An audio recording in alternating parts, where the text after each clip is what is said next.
Imagine this. You're sitting alone in a dark room, the hum of the world outside slowly fading into nothingness. The only sound that remains is the steady rhythm of your own breathing. You think to yourself, I am free. I am my own person, independent, with the power to shape my own life. But in that very moment, something unsettling begins to stir at the edges of your consciousness, an uncomfortable truth that you've never fully confronted. You, in this very instant, are not free. Not truly. And neither am I, nor anyone else, really. We are all prisoners to a force so invisible, so subtle, it's almost impossible to see. It shapes how we think, how we feel, how we see the world around us, and, most insidiously, it controls how we perceive ourselves. This invisible force is words. Yes, words. The simple, unassuming building blocks of our language, the same words you use to make sense of the world every single day, hold the power to create, mold, and dictate your very reality. But you don't notice them at all. They slide through your consciousness like shadows, shaping your inner world without your consent. What if I told you that words aren't just a tool for communication? What if I told you that words, phrases you've heard since childhood, beliefs embedded in your vocabulary, even the way you describe yourself to yourself, are not mere reflections of reality, but the very architects of it? What if your understanding of the world, and perhaps your entire identity, was shaped more by the words you use than by any tangible, physical experience? Think for a moment, who are you, really? If you stripped away the words that define you, your name, your career, your relationships, the labels you wear like badges of honor, what's left? Would you still be the same person? Would you even recognize yourself? Here's where the paradox lies. We think that we control the words we speak, but in truth, the words we speak control us. They dictate what we believe about ourselves and the world around us. They limit what we can imagine, and they trap us within narrow walls of possibility, often without us ever realizing. Every word is a small prison cell, confining you within boundaries you don't even know are there. A word like failure, for instance, can shape your future without you even noticing it. The word success can fill you with a sense of pressure that drives you into an endless cycle of chasing something that may not even be what you truly desire. Your understanding of happiness, of self-worth, of ambition, is all dictated by these invisible forces. And most terrifying of all, you are complicit in your own imprisonment because you willingly adopt these words as your reality. This is where the true question emerges. What if the way you perceive your reality is a lie? What if you could unlock yourself from the chains of language, discover a way to live beyond the words that bind you, and see the world in its raw, unfiltered truth? This is not a simple philosophical musing. This is an urgent invitation to re-examine your existence, to confront the subtle tyranny of words that govern your thoughts, your decisions, your actions. The great question, then, is this: how much of the life you live, the relationships you maintain, and the identity you hold dear, is really yours? And how much of it has been shaped by words you didn't consciously choose? The moment you begin to question this, when you begin to see the way words have carved paths for you, laid out entire ways of thinking, even dictated the course of your destiny, everything changes. The very foundations of your perception will tremble, and you will be forced to confront a terrifying possibility. You may not be the master of your own reality at all. And yet, the terrifying paradox is this: if words are the chains that bind us, they are also the keys to freedom. If we can learn to master the language of reality, we may discover a path that leads to liberation. But how? How do you break free from a force so omnipresent, so intricately woven into the fabric of your thoughts and beliefs? The answer, as you will soon see, is not easy. It requires a radical shift, a breaking of habits and thought patterns you may not even be aware of. In the following journey, we will explore this deeply unsettling truth together. And as we delve into it, prepare yourself for a confrontation with a reality that may be far stranger and far more liberating than you ever imagined. Now, the question is no longer theoretical. It's personal. It's an invitation to see the chains that bind you, and to choose whether you will continue to wear them, or whether you will break free. If you feel a twinge of discomfort, a sense of something unsettled at the core of your being, then you're beginning to grasp the enormity of what's at stake. To truly understand how words control your reality, you must first recognize that this isn't just some abstract idea. This is a deep, psychological truth that extends far beyond simple semantics. It's a profound reflection of the way your mind works, and how your mind has been shaped by forces beyond your immediate awareness. The problem begins with a contradiction that runs through every corner of your life. You may believe that you control the words you speak, that you choose them with intention, with purpose. You might believe that the thoughts you have are your own, carefully crafted by your conscious mind. But this is an illusion. Your mind is not as autonomous as you think. The philosopher Jean-Paul Sartre warned of the bad faith of the human condition, the tendency to deceive ourselves into believing we have more control over our lives than we really do. At the heart of this bad faith lies a refusal to acknowledge the extent to which we are products of external forces, forces that have shaped our consciousness since birth. One of these forces is language. From the moment you are born, you are immersed in a world of words, each one carrying weight and meaning that your developing mind absorbs like a sponge. These words shape your earliest understanding of the world: what is good, what is bad, what is possible, and what is impossible. But here's the twist: you don't choose the words that shape your understanding. You are given them, whether you like it or not. Carl Jung, the famed psychoanalyst, once spoke of the collective unconscious, the deep well of shared experiences, symbols, and archetypes that form the bedrock of human consciousness.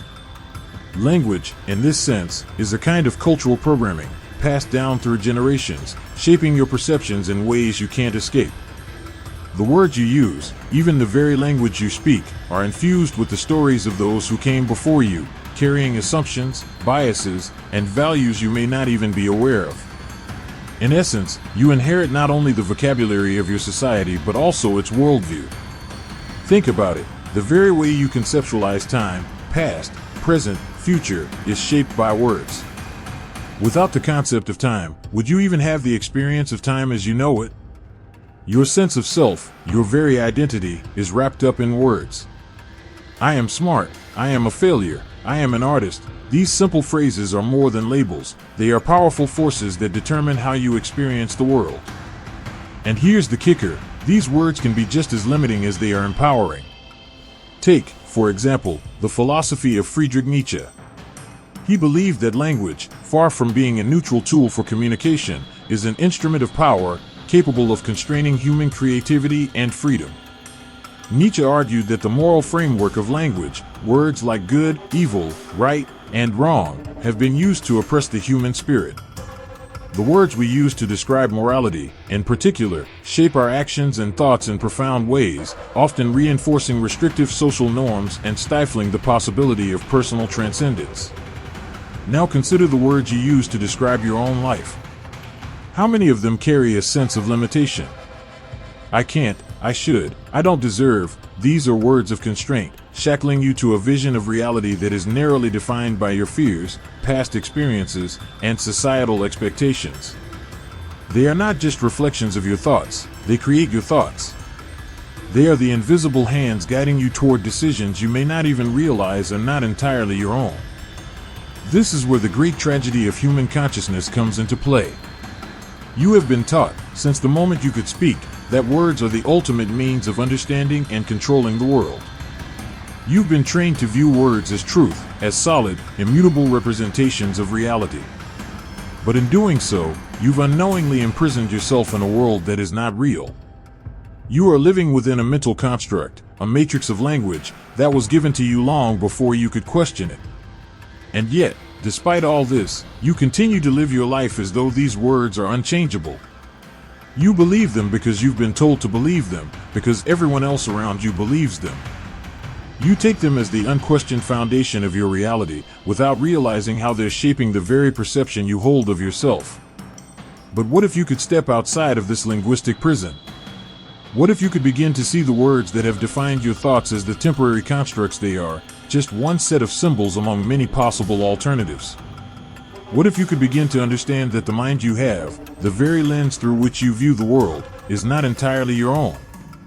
It's been built by generations of language and thought that have slowly imposed a version of reality upon you that you did not consciously choose. This is where the true power of language becomes both a burden and a possibility. If words are the chains, they are also the keys. But first, you must understand how deeply they have shaped you, how they have influenced your every decision, belief, and perception. Only then can you begin to free yourself from their grip.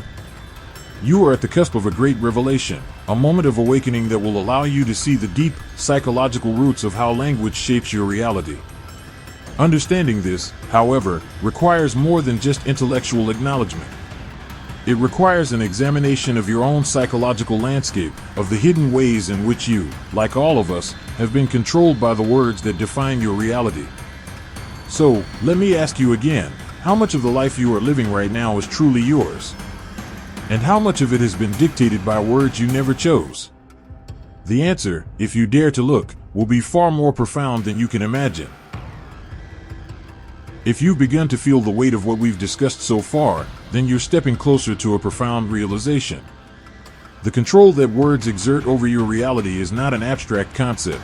It manifests in ways that affect your every moment. From the way you interpret a simple conversation to how you navigate your most intimate relationships. What we have yet to explore, however, are the silent, unseen consequences of this force.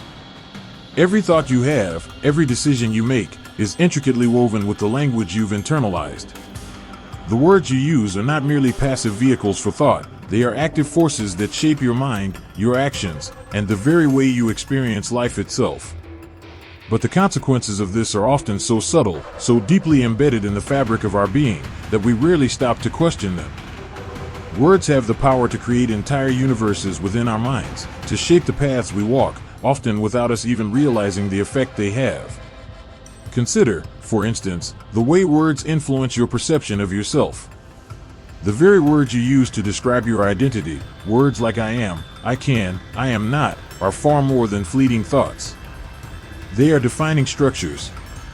You may think of yourself as a successful person, or a failure, a loving partner, or an outsider. These labels are not just descriptions, they are your reality. They dictate how you show up in the world, how you engage with others, and how you interact with opportunities and challenges. But here's the chilling truth, these words may not be yours at all. Every time you say I am X, you are conforming to a linguistic structure that has been passed down to you. The very concept of I am is a linguistic construct, a framework that shapes your understanding of self. But the words you attach to that I am, successful, lazy, ambitious, introverted, are often dictated by outside forces. These words don't always reflect who you are, but who society, culture, or your past experiences have conditioned you to be. You are locked in a constant battle with yourself, constantly striving to match the reality of the words you've absorbed, often at the expense of your own authentic self. Even more subtly, the words you use to describe your emotions, your experiences, and the world around you influence your mental and physical state in ways you can't easily grasp. A simple phrase like I'm stressed doesn't just describe a temporary emotional state, it reinforces the belief that you are a person who is overwhelmed and out of control. By labeling your experience as stress, you become the very thing you describe. The mind, as we know, is a powerful entity, and when it repeatedly receives these labels, it begins to embody them. Your emotional state becomes the result of the words you choose to describe it. You don't just feel stress, you become it. There's a psychological principle at play here known as confirmation bias. It's the tendency for people to seek out, interpret, and remember information that confirms their pre-existing beliefs. If you continuously think of yourself as a person who is always stressed, your mind will automatically interpret situations in a way that confirms that belief. You'll find yourself in situations that trigger stress, and you'll respond to challenges with the mindset that you are already overwhelmed. Your experience of stress becomes a self-fulfilling prophecy. Words don't just describe what you're going through, they actively create it. The more you reinforce this narrative with language, the stronger it becomes. This is not just a theoretical observation, it's backed by neurological science. Recent research in neuroscience has demonstrated that the words you use to label emotions and experiences influence the brain's emotional responses. In other words, when you say, I am anxious, the neural pathways associated with anxiety are activated in your brain. By labeling yourself with these words, you are reinforcing the very patterns that make anxiety harder to escape. The mind is wired to follow the path of least resistance, so when you continuously feed it language that reinforces negativity or limitation, the mind will follow suit, cementing that belief in your behavior and experiences. But it doesn't end with the self. Words also shape how we perceive and engage with others, often leading to misunderstandings and perpetuating harmful cycles. Think about how we describe people in terms of stereotypes. He's a jock, she's just a quiet person, they're the rebels. These words create fixed identities for others, locking them into rigid boxes that not only limit their potential but influence how we treat them. If you're labeled as shy or difficult, those words become self-fulfilling prophecies. You start acting according to the expectations placed on you, whether or not they reflect who you truly are at your core. But the consequences don't just affect your interactions with others, they also infiltrate the larger societal structures in which you live. The words that define success, for example, are often so deeply ingrained in cultural norms that they drive people into lives of silent desperation. Words like ambitious, wealthy, or powerful carry such immense weight that they push people to conform to rigid societal expectations. What happens when you don't measure up to these words? How many people feel inadequate, ashamed, or unsuccessful because they can't live up to these prescribed ideals? The societal impact of these words is profound, as they fuel cycles of comparison, competition, and disillusionment. Words also wield their power in the realm of politics, media, and advertising, where entire narratives are constructed to shape your perception of reality. Labels like patriot, terrorist, or liberator become tools of propaganda, directing how you view entire groups of people or entire countries. The way we talk about war, for example, terms like collateral damage or friendly fire, can desensitize us to the true human cost of violence. The words we use in the media have the power to sway opinions, manipulate emotions, and influence decisions, often without the audience realizing how deeply they're being affected. You see, the consequences of words are not always immediately visible. They seep into your life quietly, like a slow current carrying you downstream. Words shape the way you see yourself, others, and the world, influencing everything from your personal identity to your societal role. But perhaps the most insidious consequence of all is this: as long as you remain unaware of how words control you, they will continue to shape your life in ways you can't control. So, I ask again, how much of your reality is truly yours to command? How many of the beliefs you hold about yourself, your potential, and the world around you have been shaped by the words you didn't consciously choose? You may not have the answers now, but one thing is certain: as long as you remain unaware, you will remain captive to the very words that define your reality. It's time to begin seeing these change for what they are, and to confront the consequences of language head-on. Only then can you begin to dismantle the false narratives that hold you back and start living a life defined by your own truth. Now that you understand the profound, unseen grip that words have over your life, the question must arise: how do you break free? How do you escape this invisible prison? The answer lies in the paradox of language itself. To free yourself from the chains of words, you must first become aware of them. Once you see the strings that pull your thoughts, beliefs, and actions, you can begin to cut them, one by one. But awareness alone is not enough. Just as words have subtly shaped your reality over time, you must work with the same subtlety to undo their power. This is not a quick or simple process, but one that demands deep introspection, a willingness to challenge your most deeply held beliefs, and the courage to rebuild your inner world from the ground up. The first step in breaking free is to recognize the constructs you've been living within. These constructs, these words, are not truths. They are social and cultural agreements, stories that have been passed down through generations, shaping how you view the world and yourself. But stories, by nature, are not static, they are fluid. They can be rewritten, reimagined, and reshaped. So, how do you begin this rebellion? How do you rewrite your story? 1. Question the words you use. The simplest, and yet most radical, step is to begin to question the very words you use every day. You say things like, "I am too old," "I'm not smart enough," or "I'll never succeed." These are not just statements, They are beliefs that you've absorbed through years of repetition. But the truth is, words like to and never are not objective facts. They are temporary constructs, vulnerable to change. Ask yourself, what if these words aren't true? What if I could take them out of my vocabulary entirely? Start by examining the language that defines your reality. Are there certain phrases or labels that you cling to, whether about your abilities, your relationships, or your worth? What if you began to replace them with more open, more expansive language? Instead of saying I am anxious, could you try I am experiencing anxiety right now, but it doesn't define me? Notice how this shift in language changes your emotional state and the story you tell yourself. 2. Embrace the power of silence. One of the most profound ways to rebel against the tyranny of words is by embracing silence. Silence doesn't just mean the absence of sound, it is the space between thoughts and language. When you step into silence, you begin to detach yourself from the constant chatter of your mind, the habitual patterns of thought that have been shaped by the words you've absorbed. In this silence, you can experience the world as it truly is, without the filter of language distorting your perception. Take a moment each day to sit in complete silence. Let go of the need to label or judge. Don't name the feelings that arise, don't classify the thoughts that come to your mind. Just observe. This practice of mindfulness can help you untangle yourself from the web of language and see reality without the confines of your linguistic framework. 3. Challenge your inner narratives. The next step is to confront your inner narratives, the stories you tell yourself about who you are, where you've been, and where you're going. You may believe, for example, that you are destined to always struggle with money, or that you will never find love because of your past. But these are not universal truths, they are the stories you've internalized through language.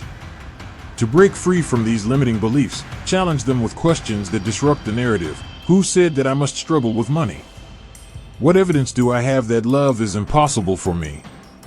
When you question these deeply ingrained stories, you begin to see that they are merely constructs, not facts.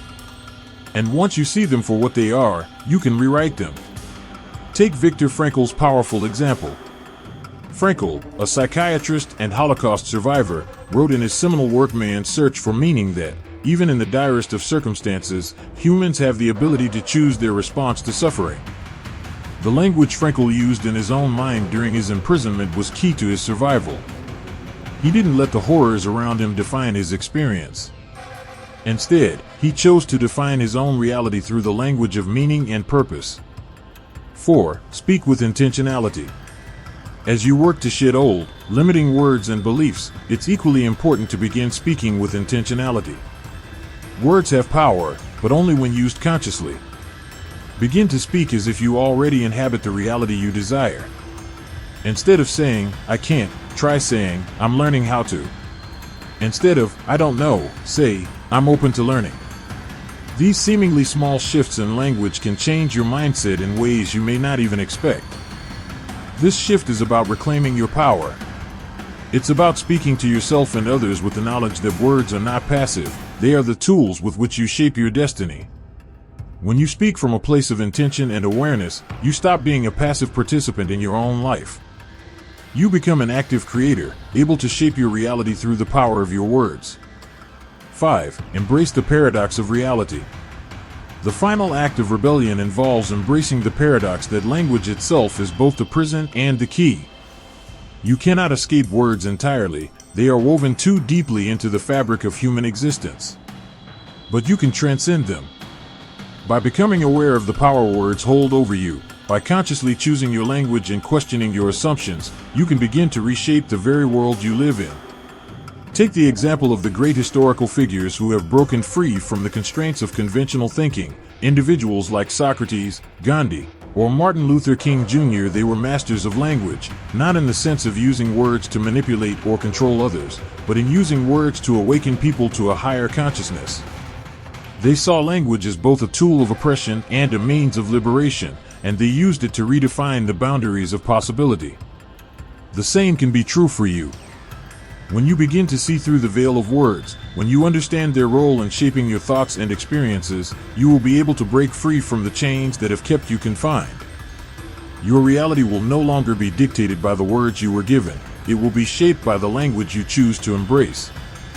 This is the essence of rebellion, not a loud, external overthrow of systems, but a quiet, internal transformation. It's a revolution of the mind, a revolt against the linguistic forces that have shaped your perception of yourself and the world. By mastering your language, you master your reality. And in this mastery, you will find the freedom to live a life defined not by the words that bound you, but by the truth you create. The journey to break free from the control of words is long and difficult, but it is the only true path to self-liberation. And once you walk this path, you will never again be the same. The world around you will shift, and with it, your understanding of yourself will transform into something far more powerful than you could have ever imagined. You will become the author of your own story, and in that, you will find a freedom that words themselves cannot contain. The journey we've embarked upon, as unsettling and profound as it has been, is leading us to a singular, undeniable realization, the ultimate truth. It's not a simple truth, nor one that can be easily articulated or grasped with the mind alone. It is a truth that transcends language itself, one that can only be felt, lived, and embodied. And once you come to understand it, your perception of the world will be irrevocably transformed. What is this truth? It's this: reality is not something out there to be understood, it is something within you, and it is shaped by the language you use to describe it. Let that settle for a moment. The world you experience, the world you think you know, is not the objective reality you may have once believed it to be. It is the product of the stories, beliefs, and words that you have internalized. Every experience you've had, every relationship, every triumph, and every defeat has been filtered through the lens of the words you've been taught. The reality you live in is a construct of language, and you are the creator of it. The words you speak and think do not simply describe reality, they create it. And this is the great, terrifying, and liberating realization: the world you see is not the world as it is, but the world as you have been taught to see it. But in this realization lies freedom. The moment you recognize the constructed nature of reality, you also recognize that it is malleable. The chains of language that once held you captive can, in an instant, become the keys to unlocking your true potential. What does it mean to break free from the chains of language? It means that you can choose to see the world differently, not as it is defined by societal norms, historical narratives, or even your own past, but as it truly is, unfiltered and unbound. It means that you can redefine your identity, rewrite the story of your life, and embrace a future that is not limited by the constraints of language but is open to infinite possibility. But here's the paradox that will forever remain: as much as language can confine you, it is also the vehicle for your liberation. Just as the chains of language have bound you, they can also be used to break free. To do so, however, requires a radical shift, a turning away from passive acceptance and toward active creation. The truth is that you are not a prisoner of the words you've inherited, you are the creator of the words you choose to live by. And in this choice, you have the power to redefine everything. In embracing this new understanding of reality, you may feel disoriented at first, like a person who has just awoken from a long, dreamlike sleep. You will find that everything you once thought to be fixed, your self-concept, your relationships, your career, even your very existence, was not as concrete as it seemed. These things are not immutable truths, but temporary constructions, built upon the foundation of language. But as unsettling as this may be, it is also profoundly liberating. You are not bound by the past, nor by the limitations of your previous understanding. You can begin again, in any moment, to choose a new story, a new language, and a new way of being. In this space, you are free to create the reality you wish to inhabit. Your thoughts are no longer passive reflections of the world, they are active forces, shaping the world as you experience it. The words you speak are no longer just labels, they are the very building blocks of your new reality. This is the ultimate truth: you are the author of your own life, the reality you live in is the one you have created through the words you have chosen. You are not the victim of external circumstances, but the creator of your own experience. You hold the pen to your story, and with every word, you shape your destiny. It is here, in this realization that you will find your freedom not in rejecting language or the world as it is, but in understanding the power you have to shape them. You are not a passive observer in this life. You are an active participant, a creator, a force of transformation. As you walk away from this understanding, let it settle into your bones. Let it dissolve the illusion of separation between you and the world, between you and others, between you and your own truth. You are, and always have been, the creator of your reality. Now, take a deep breath and step forward. The world is waiting for you to speak it into existence. And with the power of your words, you will shape a reality more beautiful, more free, and more profound than you ever imagined.